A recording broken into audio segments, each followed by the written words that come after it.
Hey everyone, Andrew Burns here with you again, founder of runningtokeepup.com, founder of the Implementation Edge Book Club. Welcome to this video. I wanted to record this video this week, as I do every week, to walk you through one of the 3 book summaries that we've got for you in the Implementation Edge Free 3 program. If you're not already a member of that program, I would urge you to sign up. It's free. There's a link around here somewhere. If you are, you will know that what we do in that program every week is share with you for free one of, well, not just one of, 3 of. It's called the Free 3 program after all. We share with you 3 of our best personal development book summaries. These are 12-minute animated book summaries that walk you through the key implementable ideas from 3 of the best personal development books out there. This week we've got 3 belters for you, and I just wanted to walk you through one of them to show you how you might implement those ideas into your world. I chose this one because this is one of my favorite books of all time, of any genre, not just in the personal development field. This is Charles Duhigg's The Power of Habit, and it is a joyful book to read, and I would urge you to seek it out. But as a minimum, I would urge you to go and check out the full video summary of this book that we've got for you in the Free 3 membership area, so go and check that out. But what we're going to do now is walk you through the micro summary. If you follow me anywhere on social media, on Facebook, on Instagram, on Pinterest, on TikTok, on YouTube, wherever you follow me, if you do follow me, you know that I share these book summaries, these micro summaries every week. So these are kind of 6, 7, 8, 9, 10 slides that walk you through the book if you don't have time to go and watch the summary. But who doesn't have 12 minutes to improve their life? So yeah, let's start. Charles Duhigg's The Power of Habit. It is awesome. Go and check it out. So what is this book about? This book, it talks about us as human beings being creatures of habit, how we build those habits, how we develop bad habits, how we can look to change those bad habits, how we can engineer habits that work for us into our lives. Yeah,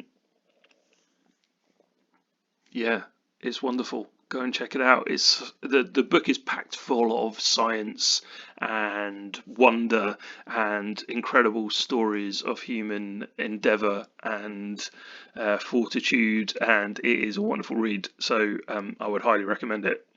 The first thing that it really talks about is the habit loop, and this is what makes habits work. So Charles Duhigg talks us through this loop, and it starts with a cue. This is a trigger that tells your brain to go and run the automation that you've built into it through that habit.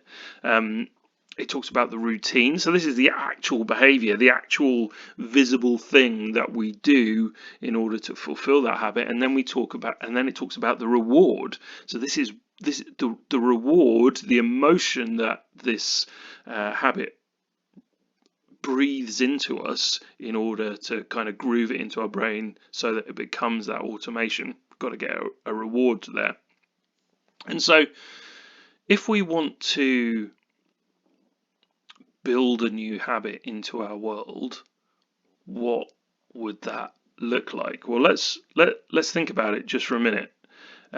Let's think about what the cue could be. If we were going to build an entirely new habit into our world, how might we go about that? So the first thing we need is a cue.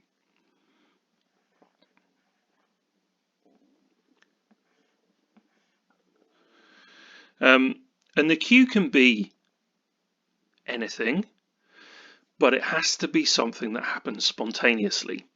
So you can't cheat this. You can't cheat your habit forming mind. You can't cheat the habit loop.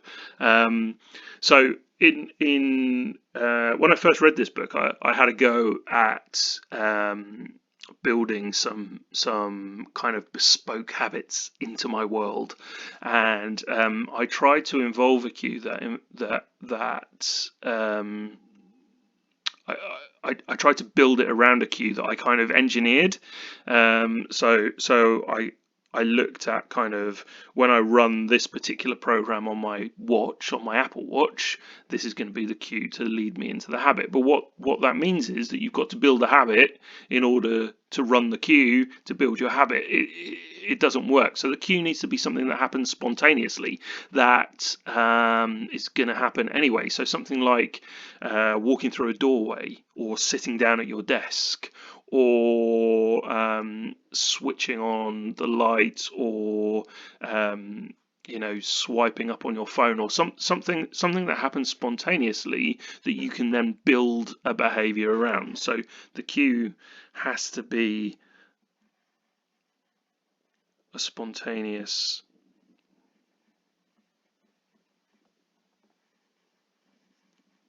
action. Something that's going to happen in your world whether you want it to or not. I really like the cue of walking through a door. So you could take the moment when you walk through a door. I don't know whether the microphone right now is picking up my cat wailing in the background. If it is, I apologise. I'm not sure what her problem is. I think she's cold, but she is making an awful lot of noise. If you can hear that, I'm sorry. So our cue needs to be a spontaneous action. It could be when I hear the cat wailing. It could be when I walk through the door. It could be when I turn on a light switch. It could be when I go to the bathroom. Make it spontaneous, make it something that's going to happen every day, make it something that you're gonna respond to, a spontaneous action. That can be the cue. And then we need to think about the routine. So what is it that you want to achieve? Now, if you've read any of my blogs or watched any of the videos on my YouTube channel, you will hear me talk about this idea of trying to build a gym habit. I've basically given up now. I don't care about going to the gym. I don't want to go to the gym. I'm happy not going to the gym. But for a while there, I was trying to build a habit of getting my flabby arse into the gym. But that's too complex a behavior to build an automation in this way. So your routine has to be something short and sharp that can, for sure, lead you into a bigger action, lead you into a bigger goal, such as building a routine of going to the gym. But it's not going to be a habit. A habit is something that almost happens without you having to think about it too much. You're never going to find yourself sat outside the gym with no idea how you got there, and if you did, you might think that you've got a problem. So your routine has to be short and sharp, and it has to be something you can almost do without thinking too much about it. So it needs to be short, it needs to be sharp,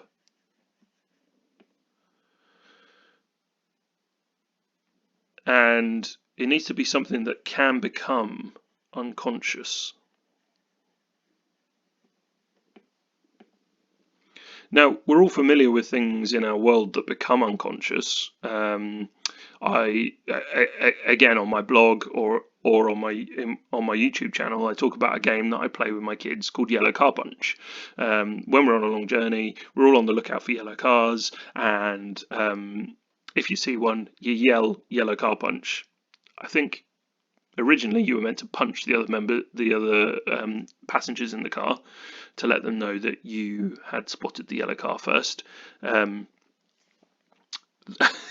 became dangerous, particularly as I do most of the driving. I'm quite competitive, so I was trying to win.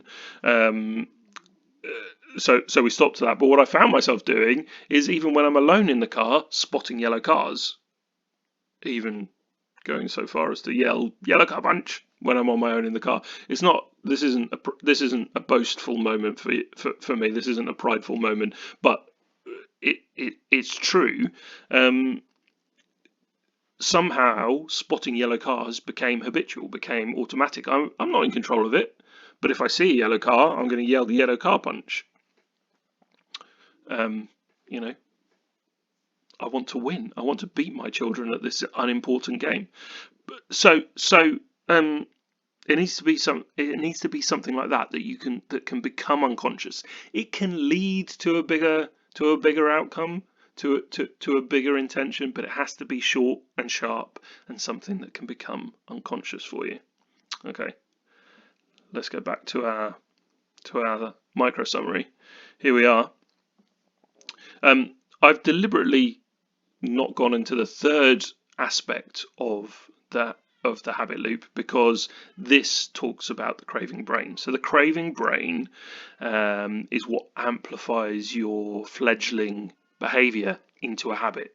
The craving brain is what delivers the automation and turns your new habit into something that you have no control over. So we want a reward. Now, often you will see people who will advise you when building a habit to give yourself a reward. Go and buy that latte that you like, and that's an awesome reward if the habit that you're looking to build is visiting a coffee shop in order to buy a latte. That doesn't build the habit. That doesn't build any other habit. So don't be fooled into hearing reward and thinking of something. Just hit the microphone with my finger. Sorry if you heard that as well. Don't be fooled into thinking that any reward will do. It won't. The reward has to be tied really tightly to the habit that you're trying to build, to the behavior that you're trying to build, to the routine that we're building into our habit loop. The thing to remember is that emotion is the knife that carves your habits into your brain. So we have to imbue our fledgling habits with emotion. And what that means is, for us Brits, is actually quite difficult, but stick with me. This is going to feel wrong and inappropriate in so many ways if you're English, but we have to celebrate. We have to celebrate those habits. We have to fist pump and cheer ourselves on. And when we finish the routine part of our habit, we have to celebrate, and that is how you deliver the reward that your craving brain needs. It can feel alien. It can feel wrong. As I say, it's not in the British psyche. It's not part of being English to celebrate that in that way, and it can feel stupid as well. If your habit is something like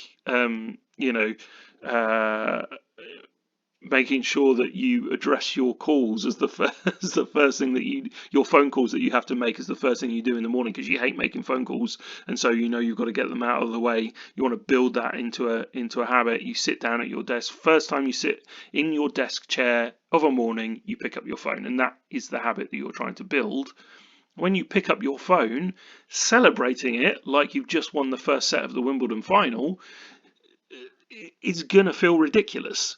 But that is how you're going to turn it into a habit. That is how you're going to groove it into your brain. That is how you're going to carve it into the grey matter that sits inside your skull.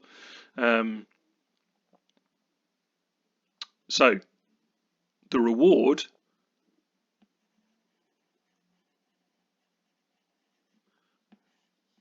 we have to imbue with emotion.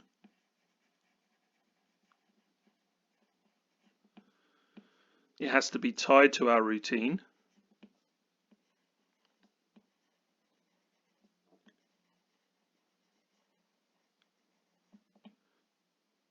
Remember, buying a latte only rewards the routine of going to buy a latte. So it has to be intimately involved with the routine that we're building. It has to be over the top.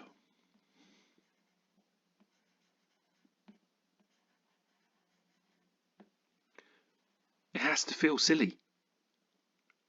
It has to be. It really has to be over the top in order for the habit to embed itself into our brains. It's not comfortable for me to do that. It won't be comfortable for you in all likelihood, but this is what we have to do if we want to build habits into our world. And that's the habit loop. We look for a cue, it has to be spontaneous. We look for a routine, it has to be short, sharp, it has to be something that can become unconscious at some point in the future. Remember the yellow car punch. And then we have to have a reward. There has to be emotion imbued in it. It has to be tied to our routine. It has to be over the top. And this is the way that we can build new habits into our world.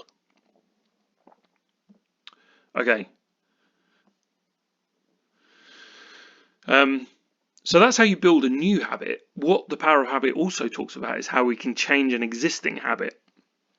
So this is the golden rule of habit change, why transformation occurs. So if you've built a habit that you want to change, if this thing is taking over your world, there is a way to break bad habits. What you can't do with a bad habit, though, is stop doing it completely, because the cue is still going to be there.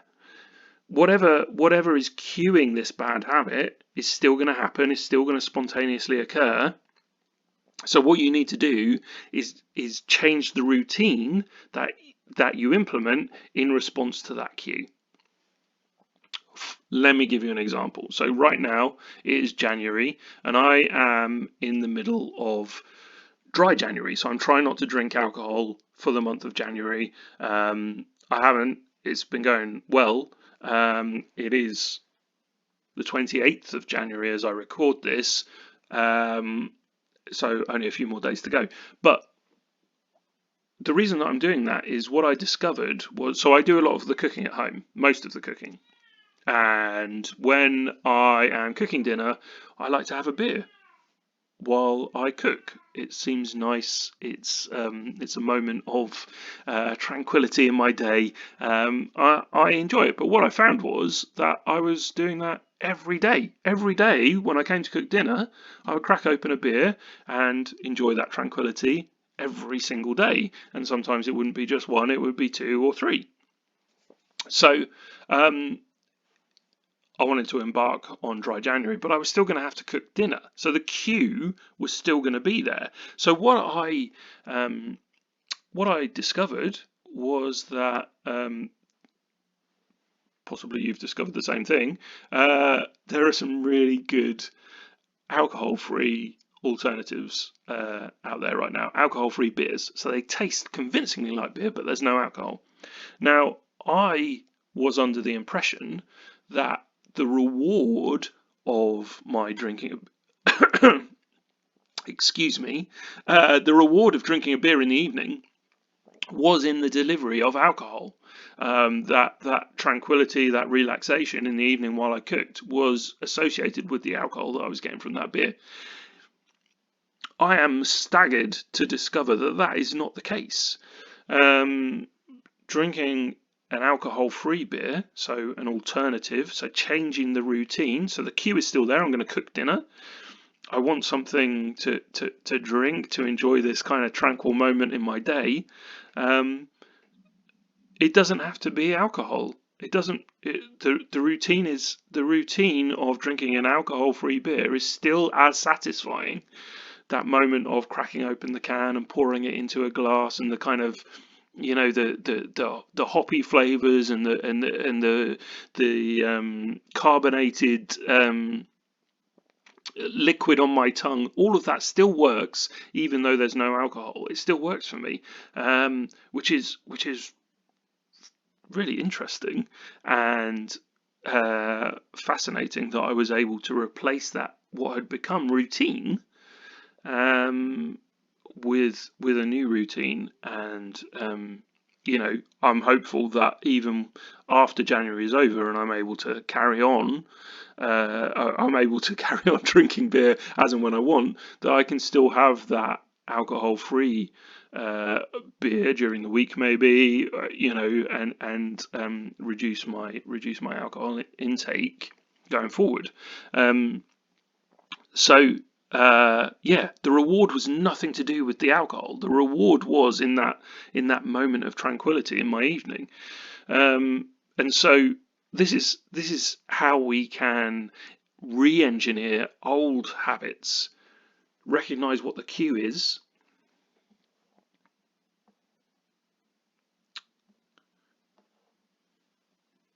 So let's call this re-engineer. I'm not sure if that should have a hyphen in it or what. I don't know. But we're gonna re-engineer. So we need to recognize our cue.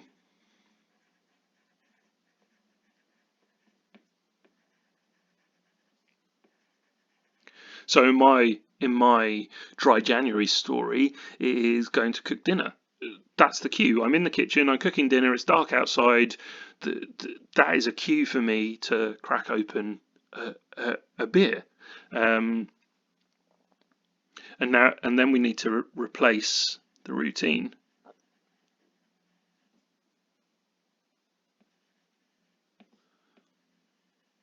So again, in my example, rather than going for a full fat alcohol beer, I've gone for an alcohol-free beer instead. Now, that does take some planning, of course. Why wouldn't it? That means I've got to have those alcohol-free alternatives available, and that means some planning in advance. But I figured out what the cue is. I figured out. So first things first, I figured out what habit I want to change. I figured out the cue. I figured out what I need to do in order to replace that behavior, and then I've made that behavior available. And actually the reward in this case is exactly the same. But if I was looking to change the routine to give me a different reward, I could still do that. Remember the imbue it with emotion, fist pump like you won the first set in the Wimbledon final. We can still do that even if the routine is significantly different from the one that we're trying to change, rather than there's just less alcohol in the beer that I'm drinking. So we still need to celebrate. We still need to create the reward.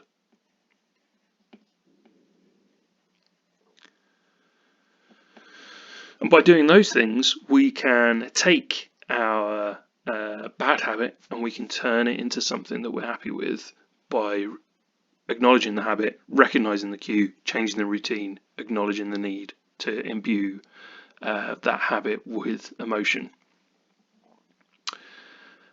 Okay, so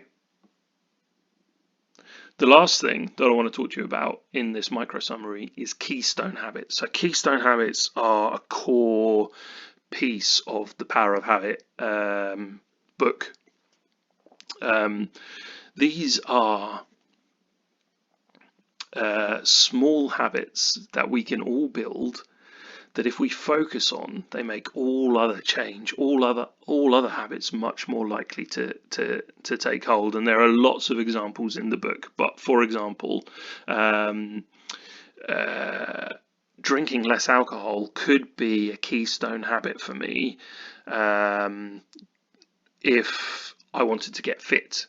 So I'm reducing my alcohol consumption, I'm reducing my calorific intake as a result. Maybe that means that I'm therefore more likely to exercise. Maybe it means that I'm more likely to get some stuff done because I'm not, drunk all the time. I'm not drunk all the time, but alcohol in my system definitely impedes my desire to get some things done. So less alcohol is potentially going to mean that I get more stuff done. So find a keystone habit that you can focus on, that you can deliver for yourself, that will enable you to allow other positive habits to flourish in your world. So let's go for keystone habits.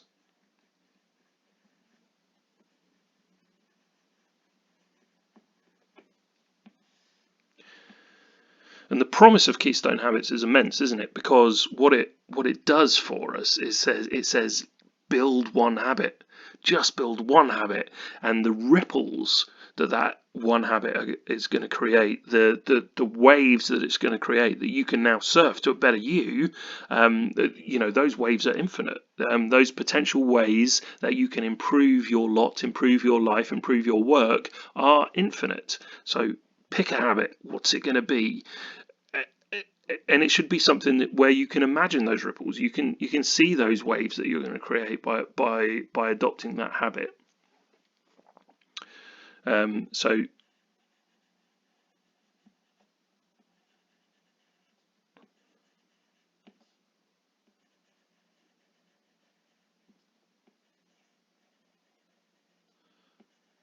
what are the waves that your Keystone habit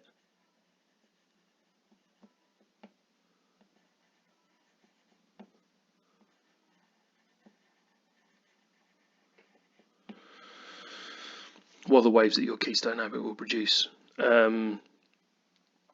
So yeah, when you're thinking about what habit am I going to build, what fledgling habit am I going to build, don't make it yellow car punch. Possibly make it drink less alcohol, but choose something that is going to have impact in your wider world. Choose something that is going to create an environment that is going to allow other positive, helpful habits to flourish in your world. I think if you do all of those things, you will be implementing the core ideas from Charles Duhigg's The Power of Habit.